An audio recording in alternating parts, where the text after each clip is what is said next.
Hello everyone, good morning. This is Ranjitha from wow மனம். இன்றைக்கி வாங்க ஒரு குட்டி ஹார்வெஸ்ட் பார்த்துடலாம். லாங் பீன்ஸ் வந்து நார்மலாக ரொம்ப பெரிய டிஃபிகல்ட்டாலாம் பண்ண வேண்டாம்.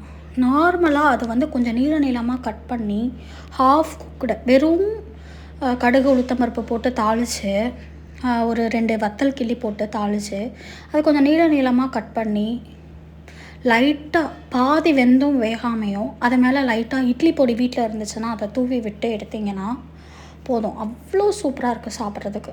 இதை வந்து ஃபுல்லாக குக் பண்ணணுங்கிற அவசியமே இல்லை. ஹாஃப் குக்கடு தான் இந்த பீன்ஸ் வந்து டேஸ்ட்டு ரொம்ப நல்லாயிருக்கு என்னை பொறுத்த வரைக்கும். ஸோ நீங்கள் எப்படி நினைக்கிறீங்கன்னு தெரியல.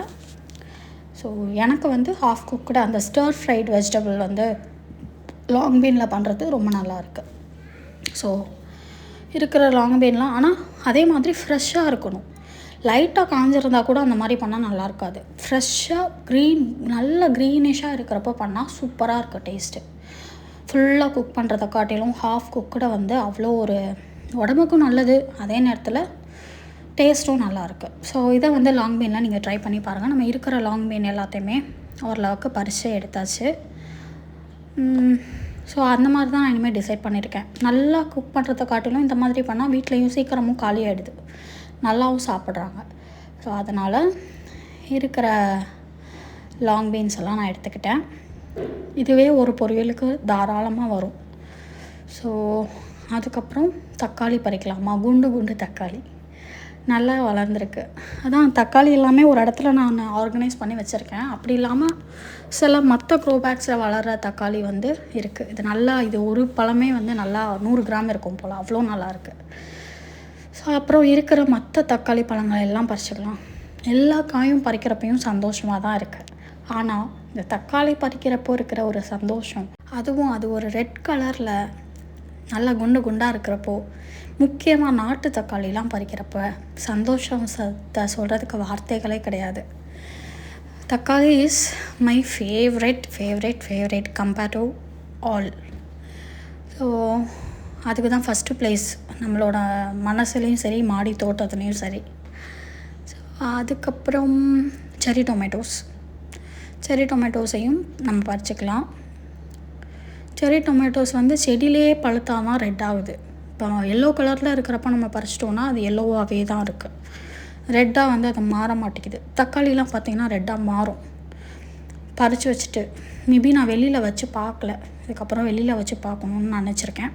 முக்கியமாக இதில் பறிக்கிறப்போ உள்ள தக்காளியை வந்து, தக்காளி பொதுவாகவே ஃப்ரிட்ஜில் வந்து ஸ்டோர் பண்ணக்கூடாது. பட் இதில் பறிக்கிற தக்காளியை நான் ஃப்ரிட்ஜில் வந்து ஸ்டோர் பண்ணுறதில்ல, வெளியில் தான் வச்சுருக்கேன். ஸோ நல்லாவே இருக்குது. ரொம்ப ஒரு கூடையில் போட்டு வச்சுருக்கேன். 2 வெண்டைக்காய் இருக்குது. ஸோ அந்த வெண்டைக்காவையும் நம்ம பறிச்சுக்கலாம். ஸோ அதையும் எடுத்தாச்சு.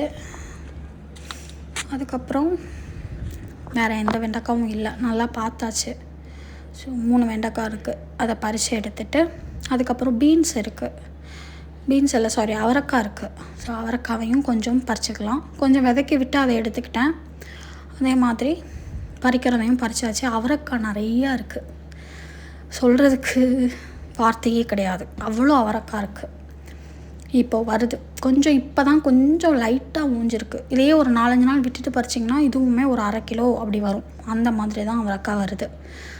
ஒரு சீசனான்னு தெரியல, சமைச்சா ஆனால் முடியலை, அவ்வளோ அவரைக்காய் இருக்குது. என்னதான் உடம்புக்கு நல்லதுனாலும் ரிப்பீட்டடாக நம்மளால் அதை சாப்பிட முடியாது யாராலையுமே. அது மேலே ஒரு இது வந்துடும், ஒரு என்னடா அது இன்றைக்கும் அவரைக்காவா போர் ஆகிடும். ஸோ அதனால் போர் ஆக்காமல் வெஜிடபிள்ஸை வந்து நம்ம வீட்டில் சமைக்கிறதுக்கு பார்க்கணும்.